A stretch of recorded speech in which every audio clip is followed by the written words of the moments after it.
So the next part in the arm harness build is how we turn the flat pattern that we have now with just the wing done into the finished couter. It's a fairly straightforward process. I'll be using some dishing and some raising throughout. Now, a lot is said about raising. You see it all the time on the internet. Did you raise that? It's almost become a sort of badge of honour if something has been raised as opposed to dished. Both dishing and raising have their merits. They have their pros and cons. What we'll do is have a quick look at some of the pros and cons of dishing and raising, and then go on from there. But the secret to either of them is just not become wed to one technique. Use the one that's right for the piece of work that you're doing at that time. All depends on what that work's going to be used for, what strengths it needs, what shape it has, and so on, as to whether you use dishing or raising. But I've used both to create this almost finished item here, and I'll show how I did it on this one here. Dishing has its place in armouring. You see these sorts of forms in pictures and so on from the period, and it's an easy way to get something moving quickly. What generally happens though, and folk who don't like dishing rightly can claim that if you have a flat piece of material like that and you try to push it down and expand into that space, it has to swell to be able to become that form, and that will thin the material. So here we have two fingers crossed, and it goes down like that to get to that shape, and eventually it will break. The steel itself will thin to a point where you can see through it and it will just crack or break, or worse still, it'll look good but it'll actually be very, very weak. So you just have to be aware of when to use raising and when to use dishing, and very often you can start off with a little bit of light dishing to assist with the raising, because it's often easier to start with a slightly bent piece than it is to start with a flat piece when you're doing some raising. But raising itself as well can destroy a piece of material without you realizing. So I've started this, as we'll show in a moment, with a slight dish just to get things moving, and then I've just raised it up to create this. But when you've got the stake in here and you're hitting to raise it, be that way around, so the stake's inside and you're striking up here to push that down to create the concentric rings to move the material down gently against itself without really touching the top. What can happen is if you strike dead opposite, you will thin the material there. So you need to be aware of that and be careful. And too many strikes like that in one area can weaken the material the same, if not more, than dishing. So the T-stake I've got here, what I've done is I've hollowed out ever so slightly, about 2 mil or so across the middle here, a hollow into there. So it's a really basic dish. To be fair, this is just a habit I formed. I don't think it's necessary or imperative that you do this. It's just a habit that I've formed over the years when I'm working with pieces like this. There's very few times you'll see a piece of armour and it's absolutely flush and flat. There's normally just the slightest curve, and I just got into the habit of this early days, like I say, and just do it all the time now. So just quickly give this a work over.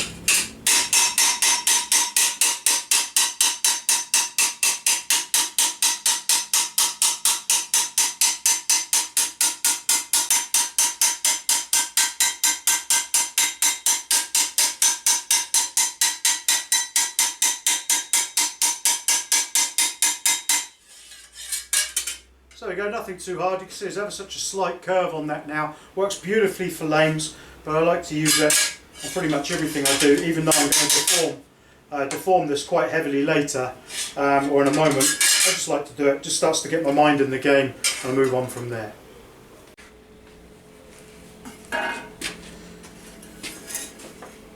So next I'm going to apply a heat, a general heat to the piece. Now I've got these two dishing forms here.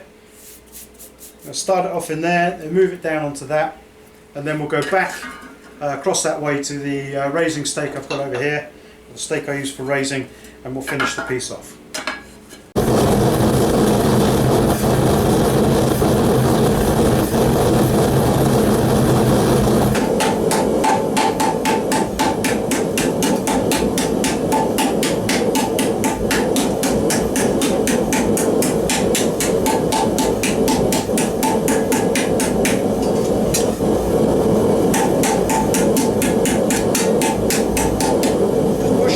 Starting that curve off.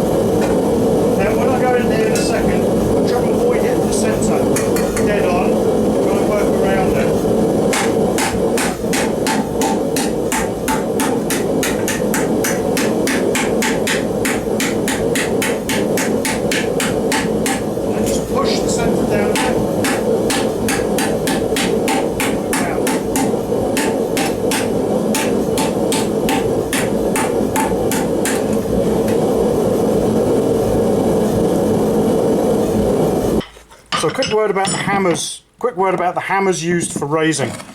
This is a standard ball peen hammer we get here in the UK. It's fairly flat across the surface there. It's great for working like that. We'll remove a fair amount of material. A misstrike though, and what I'll do is I'll drive a crescent into the piece. You can raise with hammers like this, but you're just asking for trouble and difficulty. One I use when I'm moving reasonably large pieces of material is this one. It's just a ball peen, same as this one, that I've taken and I've ground the end. You can see that there, so that it's beveled. And then when I'm striking the material and working in, whereas this one will drive a crescent into the work, this one won't. And it'll also help with the raising process because of that look to it. You can do this to more or less any hammer that you come across. I've just found I've made different shapes for different jobs. That one's slightly flatter than that version. That one there, and one over here I've got, which is the companion to this one, where it's at 90 degrees. What I've done on the couter, still hot from earlier. It's trouble with filming, you forget that you've got to talk about things. I was just getting on.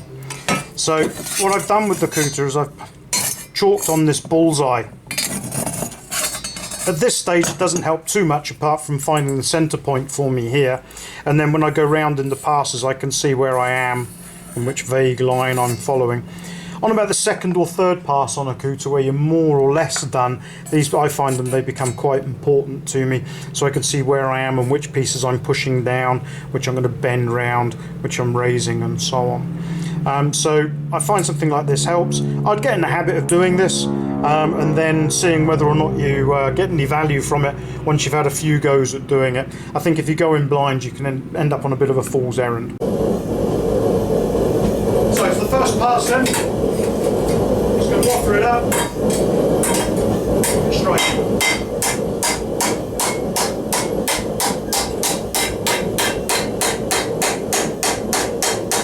Try to avoid the middle. That's where it's the danger the most. So just going to walk it round.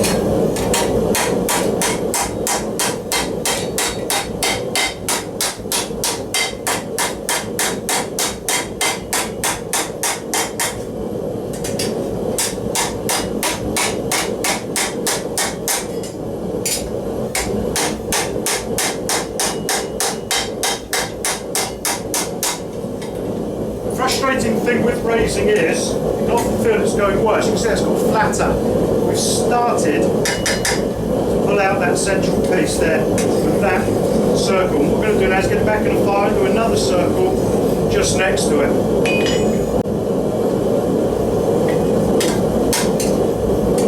So again, just walking round, a bit further on from where we were last time.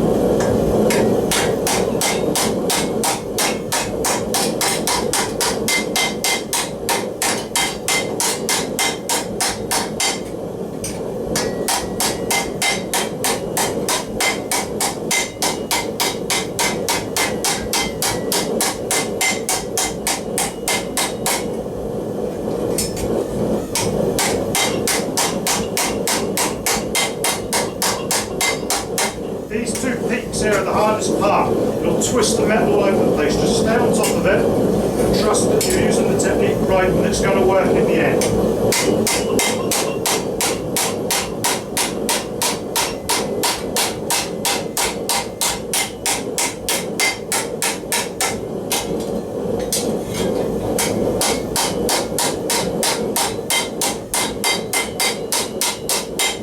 At the moment these two pieces here haven't been touched, so they're pulling in a completely different direction to what's going on here. They will resist the movement. So it's gone cold now, we'll get it back in the fire, and then we're almost into these parts here.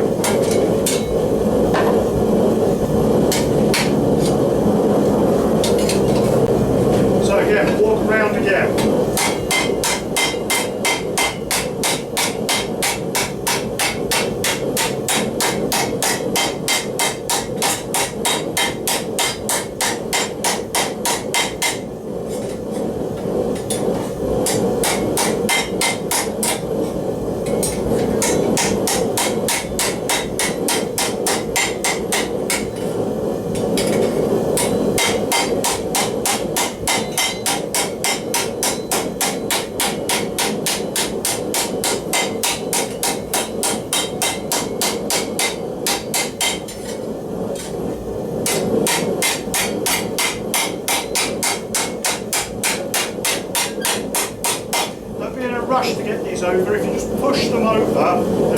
well against you.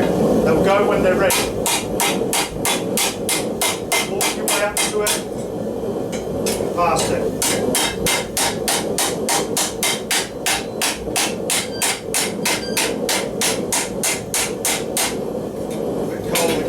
Now it's starting to twist a bit, you can see there. Don't worry about it, if the twist goes any further than this, just manhandle it back. It's going to happen, just get it back in the fire, warm it round. If you're worried about it, it's just because it's not worked enough in that bit in this case. Tap it back round, but you can see the elbow is starting to appear.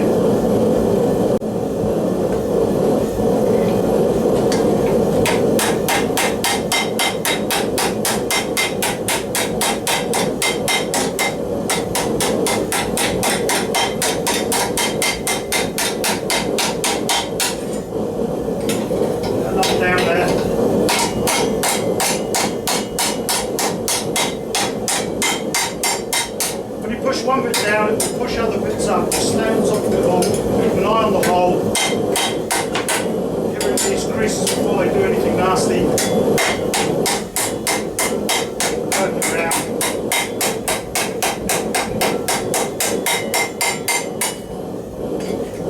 Doing exactly what I was saying not to do there. I'm hitting that straight down on there. Lift it up. Get that down. The wing will tend to flip up. It's going to tight across here because you're not interested in raising this piece. Don't worry about it, just don't let it come too far up or you'll have a devil's own job to get it back. Just keep working around.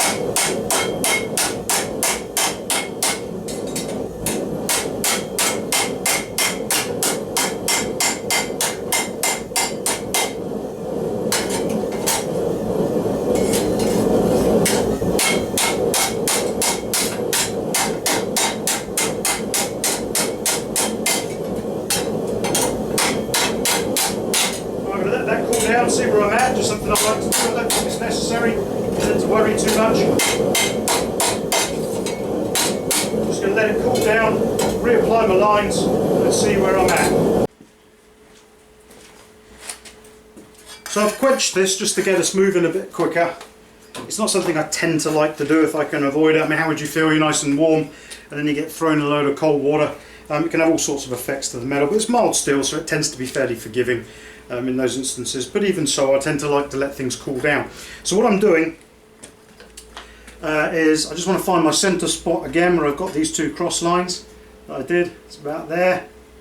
And then just reapply that line. I can see scribed. You probably can't see it on the camera, but I can see my original scratch marks I put in there. Don't go too deep with those scratch marks because you're going to need to get them out, and they can become a bit of a problem to fetch out later if you've really stuck your elbow in and gone for it. There we go. And then again, this is where I find these circles, however badly drawn they are, tend to become quite useful. You'll hear people talk about passes in raising. That's more or less what I've done, is just one pass. So I've started and gone all the way as far as I want to go on that occasion, and then we'll come back to it. Now this bit here looks a little unnatural. Don't forget, our wing is about there at a guess. Okay, so this bit looks substantially larger and stranger than it is actually in reality. And soon this will start to get in the way and we'll have to cut it out. But what it does at the minute is it just protects these delicate angles that will be in here like we spoke about previously. So we'll leave them in for the moment. It normally takes 2 or 3 passes to get this down. I suspect this is going to be a 3er just because I'm concentrating on the video as well. But you can see, I can't give any more light on that, we're starting to get the shape appear. It's this bit we're worried about really, down to about here and here, because those bits we're just going to fetch over when we're ready. We're trying to raise this point. So we'll get it back in the fire, get it on there, and we can watch somebody hit something with a hammer again.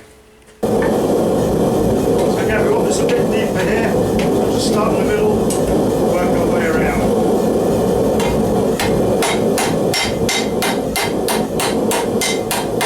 Nice and gentle. If the metal's warm, you don't need to go mad.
it goes, on to the next ring. Now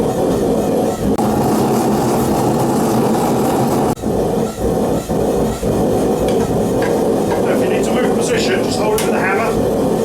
Go, if you drop it, just step out of the way, don't ever try and catch something. Even if it's cold, just get in the habit of never trying to catch it. Walk the way around.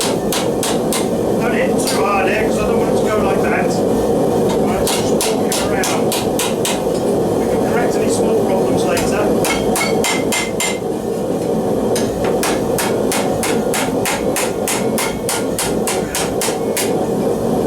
The smoke that's coming off is from the oil I was doing earlier on another job, so don't need to panic about that. I hope. Walking it round. See how that's just flattened? We'll lift that out in a bit, because I don't want it flat down like that, it'll mess around the articulation. Just walk it over. Nice and gentle.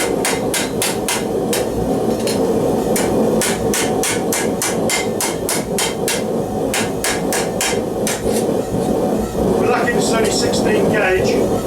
If 14 or 12, even 10, pushing that. I'm using a sledgehammer, but we're okay on this, it's nice and easy.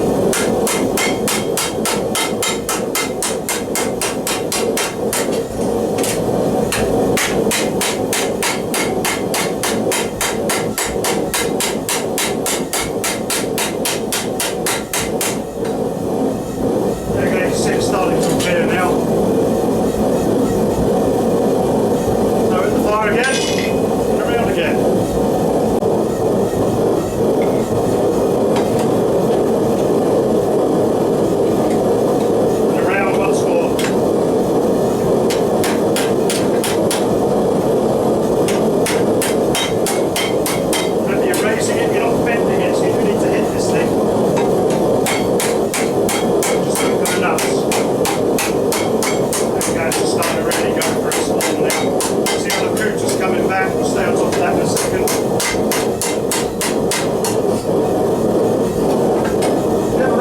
Strangely, it ends up looking like a World War II German helmet.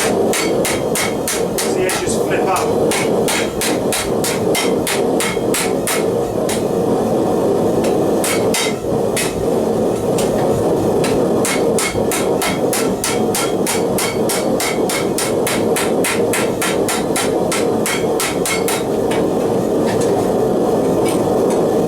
Nice and easy. Don't rush it, don't panic. For speed raising. Do it at the pace you need to. You need to stand a good chance of correcting it.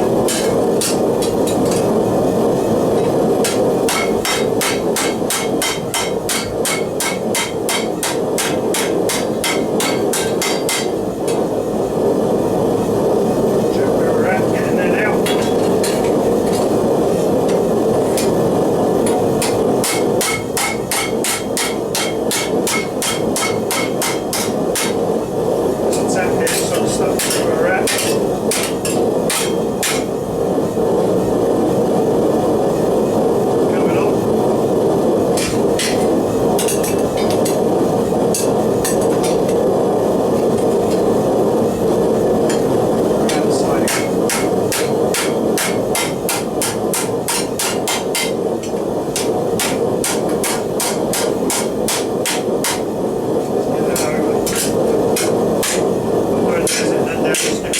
Taps in there, just to push it back. Where if it's a bit gnarly, it's why we put these edges in here. Just take a look at that.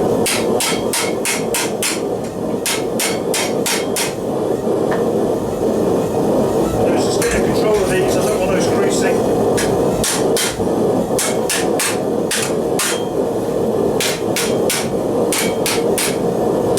Okay, let me get that tap over. There we go. See how it's getting there quite well now. So we're going to do a bit of work on these edges here. And then we should just about be there. Get over it up.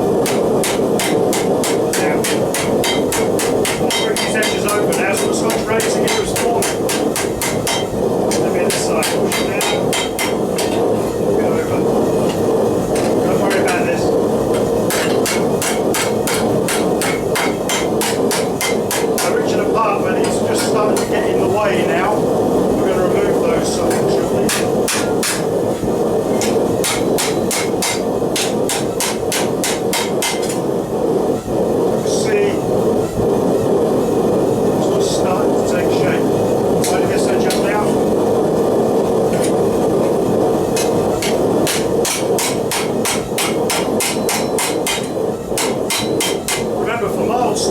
colour here. Black is still nice and warm. So we just about get some smoke out of the steak there. For a high carbon, don't work it in this, you need to have it nice and orange. So it's still a bit warm. Too hot to touch, certainly. I'm just going to start to tidy it up and see where I am now. See if I'm deep enough, sharp enough, what's bent and gnarly and all the rest of it. And we'll start to figure out where we're at. So really just working over these shapes, and the wooden form are just down there. I can start to knock this into something that resembles our final shape.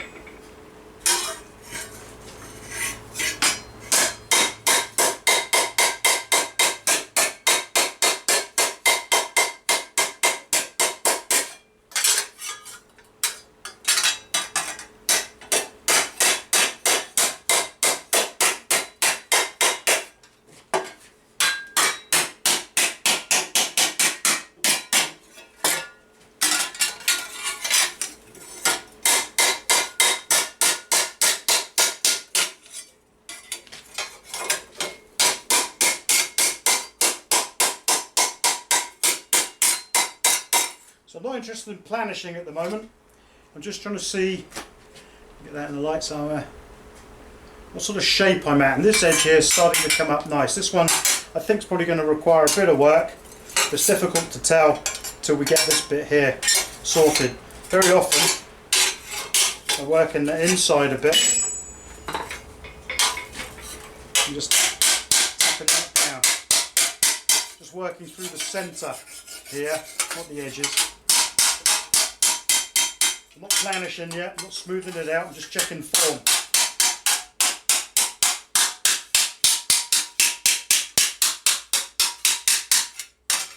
So you can start to see how it's slowly coming together. A few bits around here we'll sort out. Sharp bits. What I'm going to do is give this a cool and get these, fetch these edges out. Because they're starting to bother me a bit now and they're getting in the way.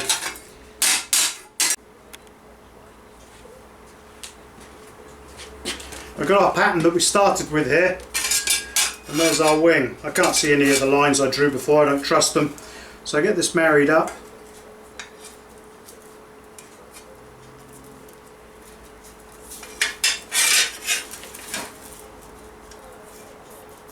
Easier said than done when you're not looking at a camera. Right, there we go. And just draw these in. This bit I'm more interested in, right in the corners here. Not so fussed about how it marries up with the rest of it here. We'll solve that later. So what this gives me, you can see it in the light, I don't think we can. What it gives me is these corners again. What I'm going to do is I'm going to drill out holes about 2 mil back from the edge, and then that gives me a guide to cut to. So there we go, I've cut it out. It's starting to look more like the wing that we actually require now. Don't go in too hard on these edges.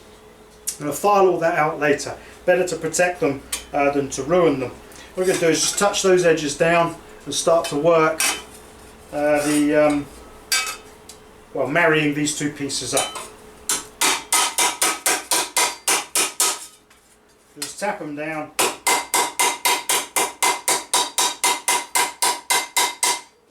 Let's take a look at where we are.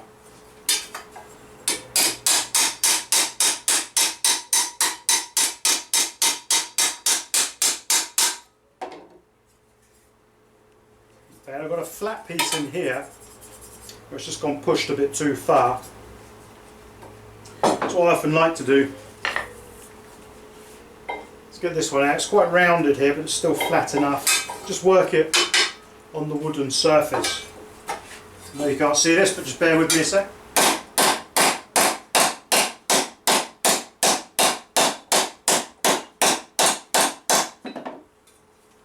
What that starts to do is just bring it out and marry it all up. So I've got another little flat piece here, but that'll do on this one.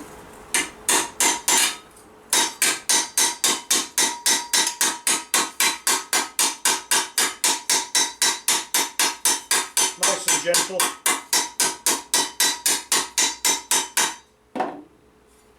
You see how that edge now is starting to turn into what we need it to turn into. In fact, that one's almost there. So that will be nice and straight on the arm, and the other one will be flared out quite a bit. So I'm going to push this area here out again, do it on here. Just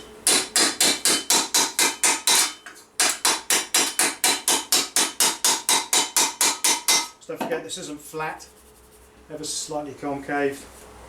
Take a look how we're getting on. It's not bad, just needs a bit more. It's still a bit flat, you can see on this angle, so I'm going to work it on the wood down here. It's just a flat piece of wood.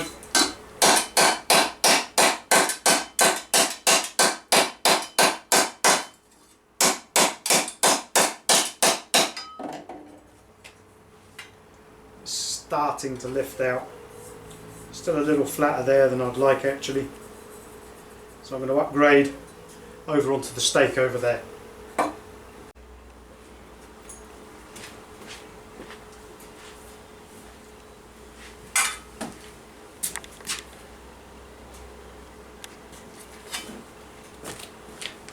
It's only difficulty with filming. What would have been 2 seconds to walk across, you've got to reset the camera. So what I've got here on this wooden former is the shallower dish there, slightly deeper dish there, and just here is what I've just done with a hammer. So that's about 5mm tops. Now what I'm looking and what's worrying me a bit here is I have a nice curve on this side leading up to the point. It's just flat along here. It's too flat. So this one's coming round nicely, that one's just flat. So there's a mismatch when you look at the piece. And I need to pull this out of there. It's just where I've got a bit heavy raising in here. So you need to pull that back out using the dreaded dishing technique. So I'm going to work on this one at the end here. It's the shallowest one. Being careful not to smash the point on anything hard. We don't want to wreck that. Just coax it down. I'm not working to the edges. I don't want to flatten those. I want to pull this bit out in the centre here. So I'm just going to work those bits. Nice and gently.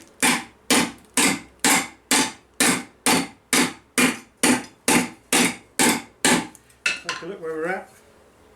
It's coming out a bit, but it's still a bit flat just in this top, right in the top here.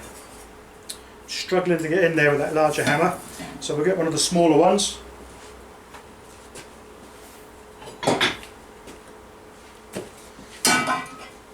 Like this, and we'll just work it into that middle piece there. Get that right up, so it's got somewhere to go.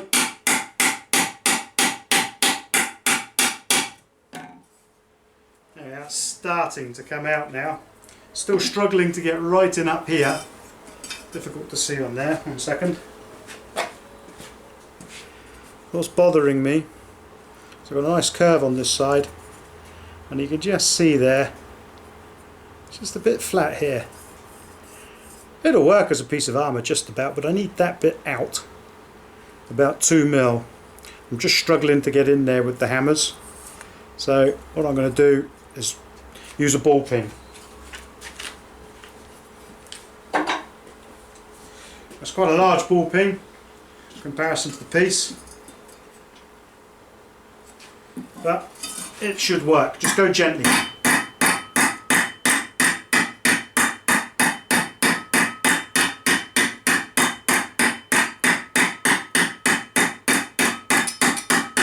Better go gently and move it along than smash it and wreck the piece.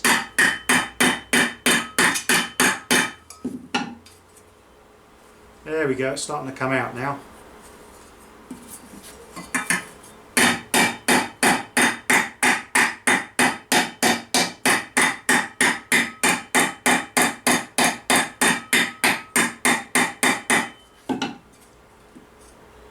There we go.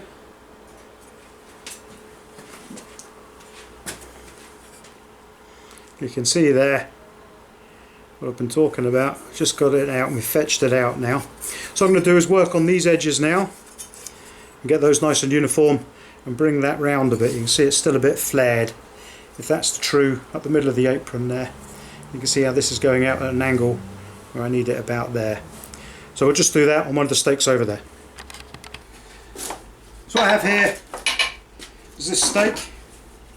I tend to use this edge to form most of my elbows. It's a nice size for it, about 4.5 inches, 4 inches across. Just means things are uniform and then you can size them accordingly. What we do here is I'm not offering this up there and then smacking that down. All that'll do is just wreck that edge and turn it from there to there, and I'll have a horrible kink in there. I'm trying to lay it on relatively flat to the piece and tapping it down.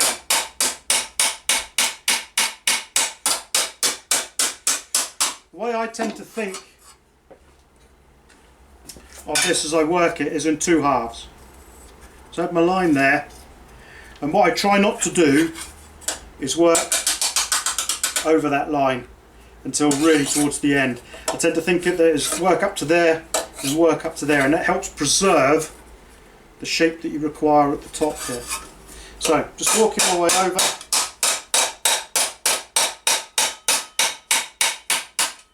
Flip it round, do the same on the other side.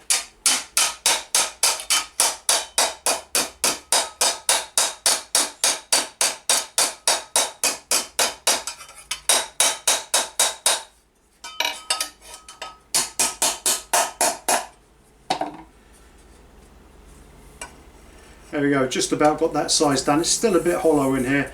I'm going to pull that out a touch. But that's just a tidy up piece at the end. And again, now thinking along this side, tap it down, work it on. This side, work to do there. Again, making sure you're not bending that round. I'm going to keep that nice shape there. It's absolutely imperative, otherwise your lames won't work. So just laying it in.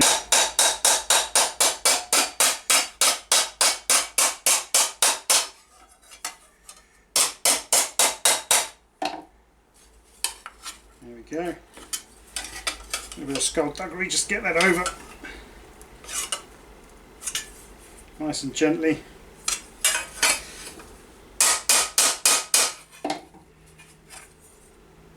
And there, just about, is your piece. Get the other one, give them a check and see how you're doing. So I've tidied up number 2 here, the second one that I was working on, and I'm doing a comparison now with the first. Generally the shapes are about right. But if you look at them, you can see that number 2 here is shallower than number 1. I think number 1 is about as deep as the original. I'm going to do a little test in a minute to see if that's the case. But this one here is definitely shallower than this and requires an extra pass before I can move on.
round.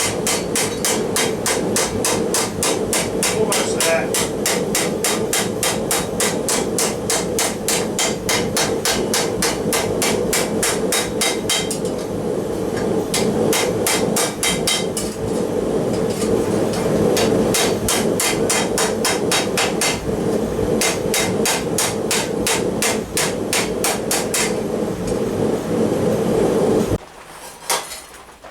So true to form, I forgot to have the camera on for that last, probably and final pass, but we'll do a couple of the bits I still need doing. So I'm just starting to trim it up, just come out the fire, walking things around. Less raising and more just forming now, just putting it where I want it to be. Just sticking with the raising hammer that I've got just to keep things a bit easier on the side of the material. Get that back. You can see it's a lot deeper now, hopefully enough. Do a quick comparison.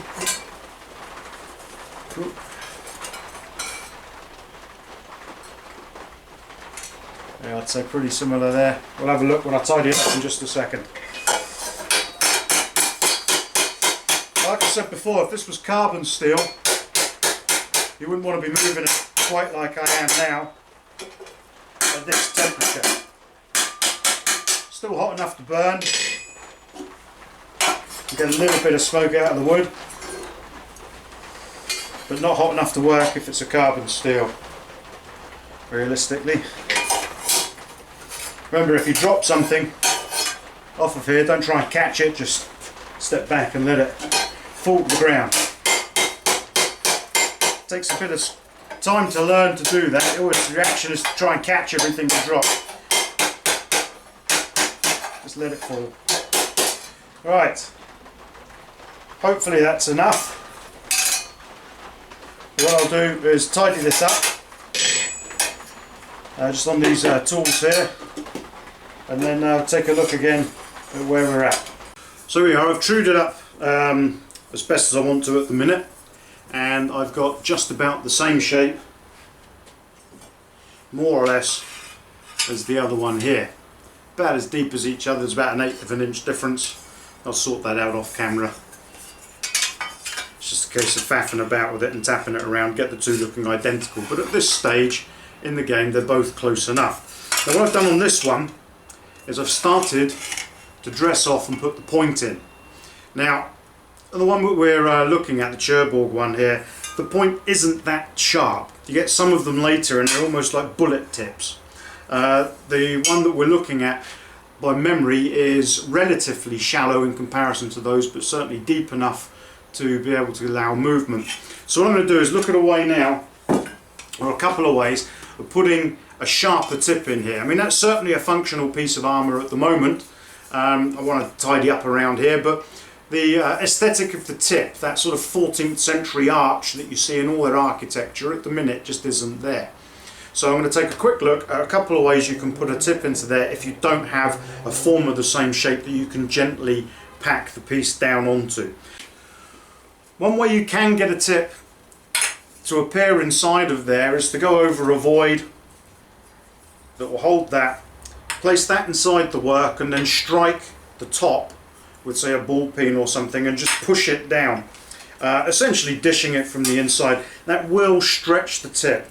It just depends entirely on what the function of this armour is later on and whether you're satisfied with that. It don't have to be particularly brutal, but it is a way of drawing that out a bit if you want to. It's not one I particularly like, but it is a quick way of doing it.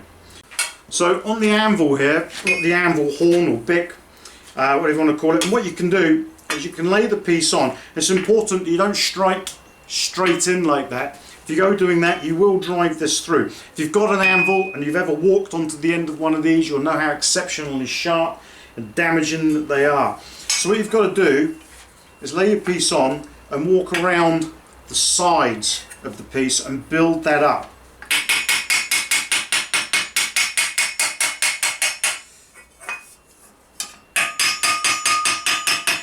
Being careful all the time not to do that. You don't want to do that.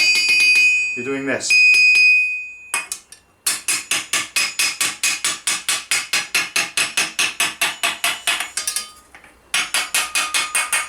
And by working the piece around, you'll start to get the desired tip. Now it's important as well, when you look at these pieces, particularly on the internet, they can appear very sharp in this period. Not the bullet ones so much, I'm talking about in this case, but these examples, I'll try and get a few pictures up. They look like they come to this absolutely fine point. Very often they don't. If you took a photograph of that now, that would more or less look exactly like the ones from the museum on the tip here. You can put a point on, and I'm going to on these ones just to show you how to do it.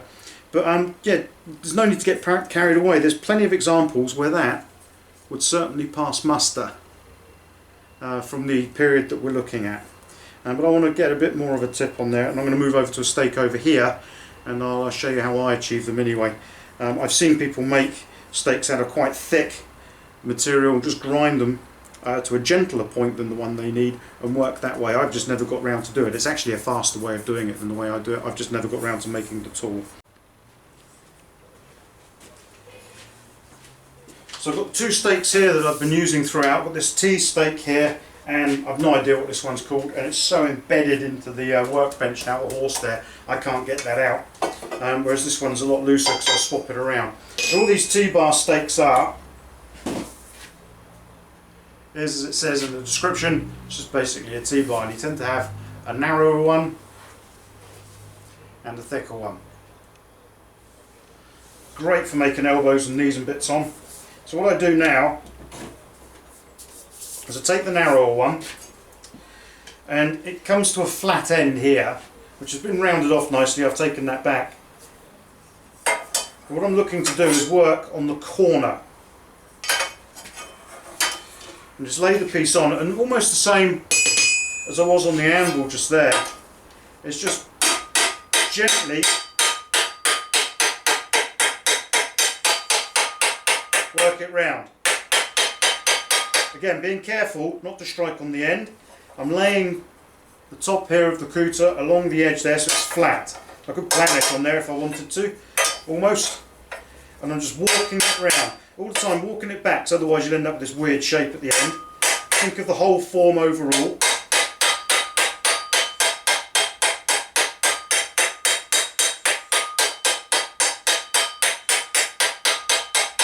Gentle strikes, and you can see, if I bring that up, now we're starting to form a tip on one angle there. You can see it on that way, and there you can see how it's still quite blunt. So we'll carry on. Walk it round a bit. Try the other side.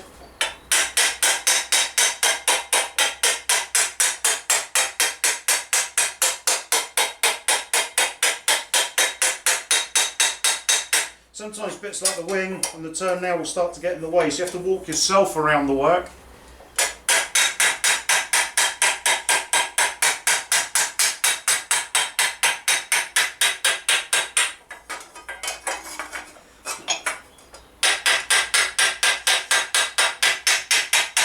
Like I say, making a gentle form which you can have and then work this down on like that is a superior way of working. I've just never got round to making the tool yet.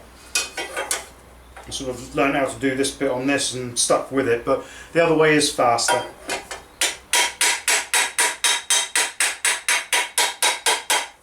Of course, if you make it the right shape as well, narrow enough to fit into more or less any couter, you can do it for just about every couter that you need and are likely to ever make.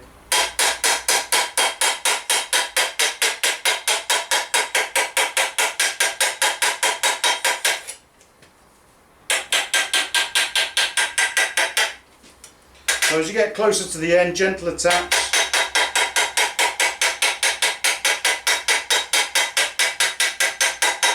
Just keep going, and you can see